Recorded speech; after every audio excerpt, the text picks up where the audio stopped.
All right, welcome back. The definitive guide to Kelly calculations. So that's what we're going to be doing here today. So on the previous video to this, I told you that that was step 2. So go back and familiarize yourself with that. But in a nutshell, I showed just one example of the millions that I could probably reach my hand into, the grab bag of YouTube trading gurus, and show you just how ridiculously whacked most of these people are. Talking about the Kelly betting and how they use it, and if you had any clue how to do the math and actually how to do it, you would see they have no clue. So I gave you that one example. If you watched the entire video, you definitely saw what was going on there. And I told you that what we were doing there was step 2. So that was, once we have the Kelly bet size, how do we apply that to our trading? How much of the size of our account do we bet? That was the question we were answering there. I did say that was step 2, and we would have to figure out how to get this Kelly criteria number before you did that. And you'll notice on that video, if you continue to watch, what this guy did is just conjure up, and they all do this, they just conjure up their Kelly criteria numbers and never tell you how they got it. And then you can tell it's a complete fraud situation when they later, after the fact, start applying some sort of stop loss. And again, I said that was cart before the horse, because you need all of that stuff before you can get the Kelly criteria number, and only then can you figure out how much of your account size to bet. So these guys are completely wrong. So what we're going to do here today is actually the harder step, step 1. Now this is actually step 1 after you've got your trading algorithm already done. So maybe that's step 1, but this is step 1 of the Kelly criteria and beyond. And this is a lot harder. So if you understood the first part okay, that's good, because this portion is harder. And this is why I know these guys are not applying Kelly. Because if they knew how to do the Kelly bet size to begin with, they would show you. And they don't. They just come up with what they term is net odds, or their odds.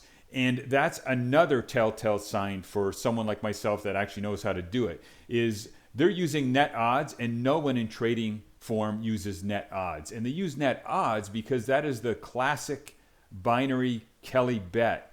And that is designed for, not primarily designed for, but what that is useful for is if you're betting, like gambling. Hey, that is not useful for trading. So we're going to get to the point that none of these videos ever show, and it's how to come up with this Kelly number to begin with. So you can see here on the left, I just wrote some text down. So honestly, a lot of this stuff, I'm just going to read it, but it's also there for you. You can just copy this stuff down. And I want to explain why what they're doing doesn't work. It won't come up with the proper Kelly numbers, and they don't know how to do it anyways. They're not doing it. That's why they don't show it. And then they give you stuff like net odds, which is not applicable. So let's get into this. So what we're going to do, I call this Kelly criteria for trading. This is how you have to do it. So what we've done here is how to use the Kelly criteria when you have the variables that you normally have at your disposal with a trading algorithm. And why the classic Kelly formula for binary outcomes, that's the one that everyone else shows, does not work in the case of trading.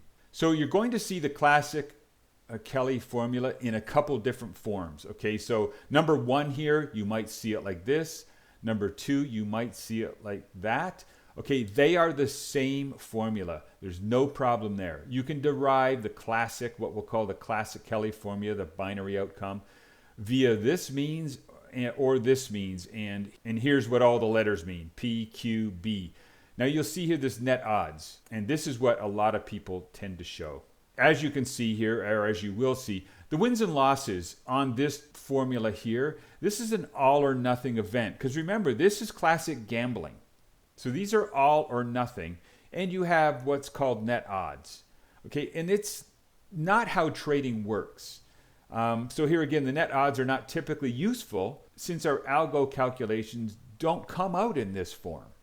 So this isn't wrong. It's just very inapplicable and completely user unfriendly when it comes to the numbers and variables you're going to have with the actual trading algorithm that you have already built and received some data from. You've done a bunch of trades. You've got your average wins, your average losses. All this stuff sounds very familiar to you when it comes to how you would look at trading in general.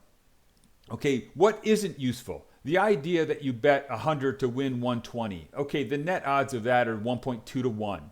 Okay, that is not applicable to trading, not in any easy way. Again, this is how these guys do it, and they don't even do it. They just come up with a number. They don't even tell you how they got these numbers because that requires the algorithm, requires an understanding of why not to do it this way. And you know they don't understand it because they're using silly things like net odds and then trying to work out all of this stuff on the back end, win probability, loss probability. That stuff's all got to be done before you do this. All right, so necessarily we need to modify this Kelly formula and get this net odds thing out of it. We also have to remove the all or nothing. So when you're betting 100 to win 120, if you lose that bet, it's a binary event. You lose the 100. Okay, there again, it's not applicable to what we're doing. So it needs a modification. And we have to get rid of these B's. We need to include partial wins. So as expressed as percentages, because that's how we're going to do it. You don't really want to do it expressed as in points, by the way, just as a slight aside. Because imagine how you would do this talking about 50 ES points now with the ES at 6,300 versus decades ago when the ES was at 2,000. 50 points is a lot larger percentage then and now. So you would have to normalize these things. So we all use percentage, and this is why you have to. All right, so the Kelly betting for trading formula, that's what I call it, that aligns perfectly with the stats that you're going to have from your algorithm. Right? Average wins, average losses, your percentage win rates, you're winning 60%, losing 40%, or flip it around. Okay, that formula is defined here in number 3. Now, you'll see this O minus 1. That was actually odds. So that's where you see the odds from. You maybe could have said, I don't know, maybe B minus 1, but it's odds minus 1. So we can further simplify that. Since odds minus 1, what we want to do, it just ends up coming out to be your win percentage. So 4 is just a simplification of 3. So what are you going to have at your disposal? Well, you're going to have your win probability, right? And then you're going to be able to calculate your loss probability, 1 minus P. And your wins is just your percentage wins, and that's that O minus 1. Now your loss is the percentage loss. You could do O minus loss minus 1, but it's the same as just large capital L here, your large loss. So it simplifies to only having to know your probability of win, your win percentage, and your win-loss. So in this example, we win 58% of the time expressed as a decimal. You're winning 6%. Now this would be your average win. Let's put a pin in that. We're going to come back to that. Your average win, 6% expressed as a decimal. Your average loss expressed as a decimal. Right? Then you calculate your probability of loss, which is just 1 minus this.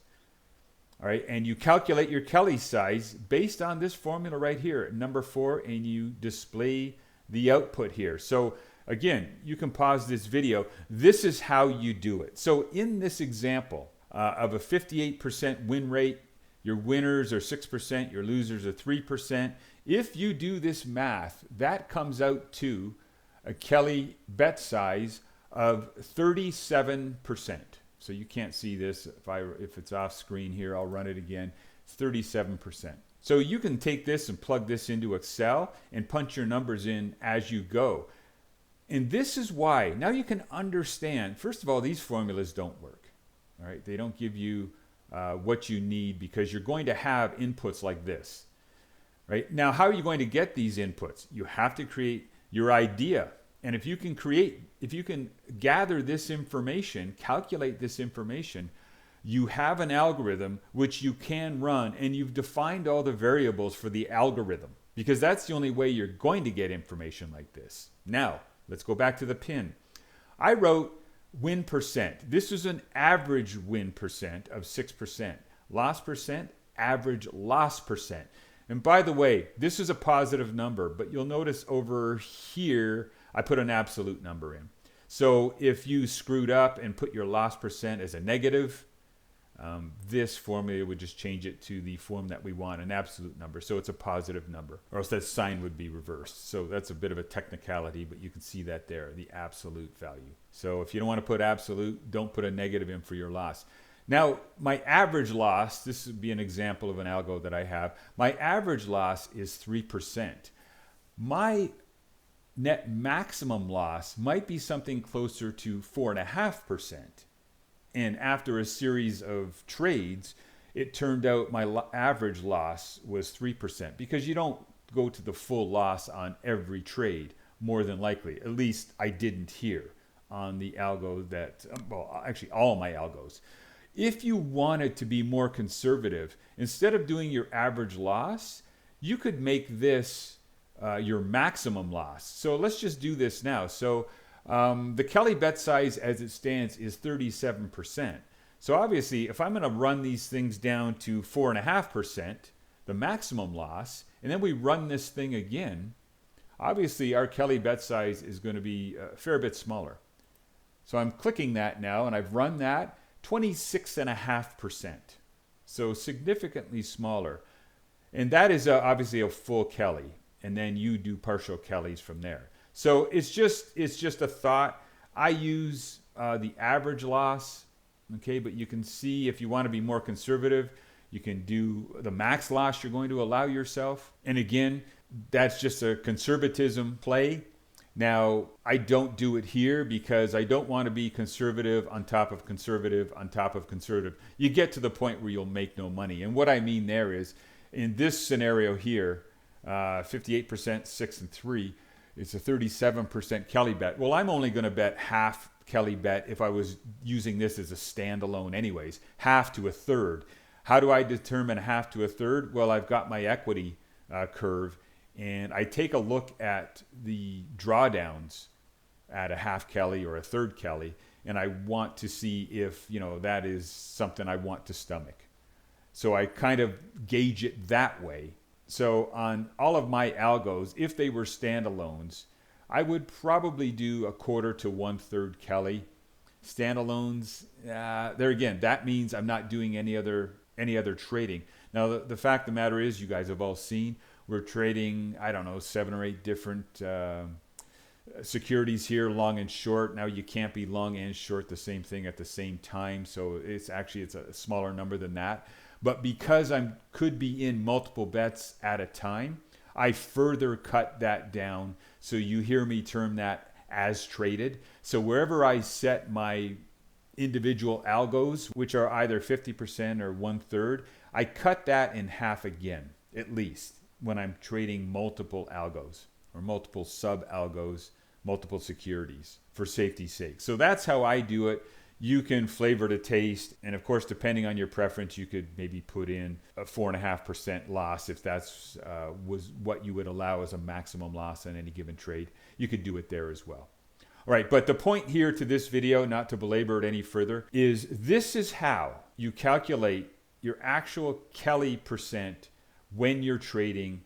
All right, you can't use formula versions 1 or 2. You have to use formula versions 3 or 4. 4 just simplifies to 3. They all do the same thing. Just one's more amenable to trading. So when you're watching other YouTube videos and the Kelly criteria, don't let them hand wave over it. Make sure you spot the order that they're doing things in, because you cannot do it in any other order other than this. And all of these guys do it other than this because they don't know what they're doing.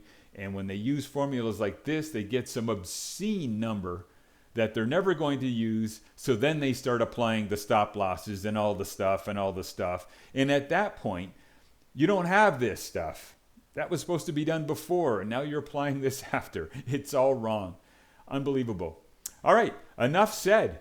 Come on down. Quant Trading Systems. What are you waiting for? Choose your membership. Yes, I'm a nice guy. I renamed it the Mike Norman offer. And that will be going away soon. And then we're going to move back up to the full cost. You're looking at a gift horse in the mouth. You really are. Don't let it slip through your hands.